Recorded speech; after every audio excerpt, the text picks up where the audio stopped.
By studying trends in tricking, one can determine how long it will take in order to acquire a certain skill level. But what is tricking?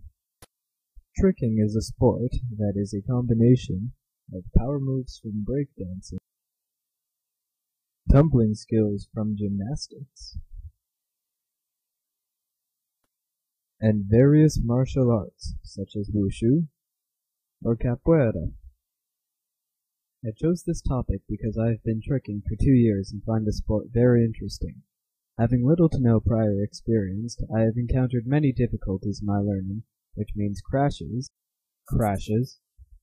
and more crashes. Because of this, I wondered, how long will it take me to get as good as people like Jackie Chan or Bruce Lee? Which is how I arrived at my hypothesis.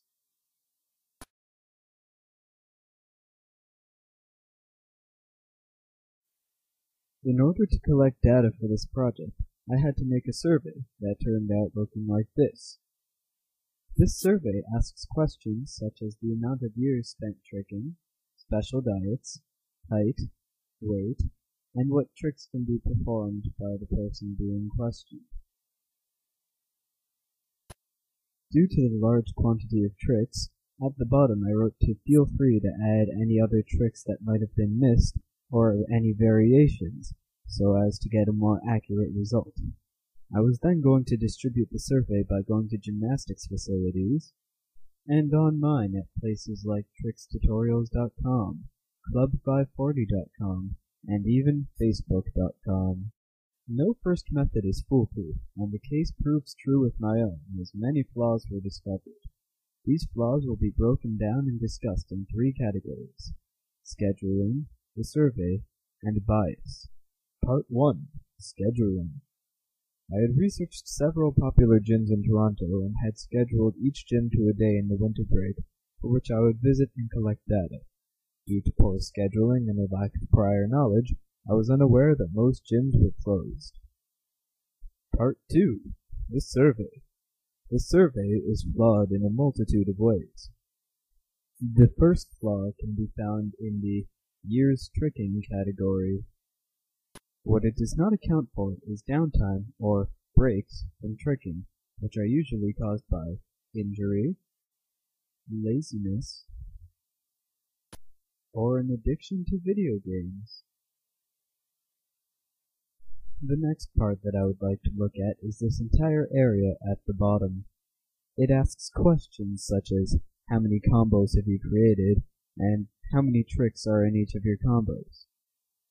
A combo is a set of tricks strung together to create an impressive display of one's personal skills. There are several reasons why this section is flawed. First of all, what makes something a new combo? Would a new combo be the finished product? Would it be a previous combo with a single move added onto the end? If someone else has done it at one point, does it still count as you creating the combo?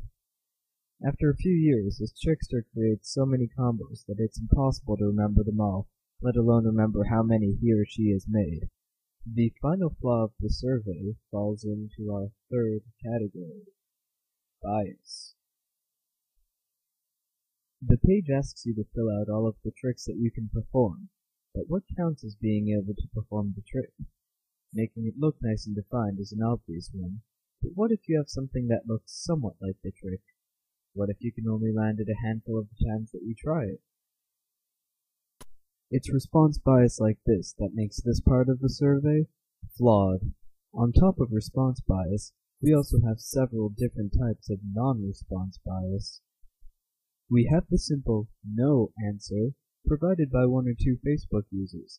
In contrast to this, we also have the sure I'll fill out your survey answer, when it's clear they have no intention of filling it out or sending it back. Some people didn't reply at all. David Madden, a user on trickstutorials.com and a very popular trickster in Toronto, would not fill out the survey for this reason, and I quote, "You are trying to convince your teacher about an aspect of your life, while they generalize that aspect based on your mentality. This does not paint an accurate picture as to what tricking actually is." Through plenty of stress and difficulty, I was finally able to collect a few surveys to be entered into my data. Even once I got some surveys, a few had to be filtered out because they were missing important pieces of information, such as how long he or she has been tricking. The main aspects that I analyzed, such as the years that they have been tricking, age, weight, height, etc., can be viewed in this graph. As you can see, each subject was given a number from 1 to 11 to remain anonymous. Once I had all the numbers inputted, I decided to graph them on scatter plots to see if there are any connections between the body mass index to age, the body mass index to years spent tricking, and the years spent tricking to the total amount of tricks acquired. From there, I wanted to see if someone's prior experience would affect the amount of tricks that they currently have. I arranged all these numbers into an organized chart to act as a summary. From there, I put the numbers from each individual who had prior training into circle graphs in order to see if there was any relationship between the training and the type of tricks he or she specializes in. In retrospect, it would have been a lot easier and more organized to use bar graphs for this particular experiment. By looking at the graphs, one can easily see that there's no correlation between any factors that we're taking into account. By looking at the numbers given, it's plain to see the skill levels will vary from person to person, and numbers don't lie. I'm a number 5! However, it could also be said that since there were so few samples taken, the results could prove inconclusive and should be researched further. If you want to get anywhere with a tricking career, the first thing that comes to mind would be to become a teacher who teaches tricking. Since it's a relatively new sport, you're sure to have a fair share of students, although it might start off slowly until you get discovered. Another job that comes to mind is a professional stuntsman. Anis Sherpa, one of the top trickers in the world, is a stunts person in the last Street Fighter movie, also known as The Legend of Chun-Li, and will be a stunts person in the upcoming movies Tron Legacy and The Green Hornet. Thank you all very much. I hope you all enjoyed my presentation.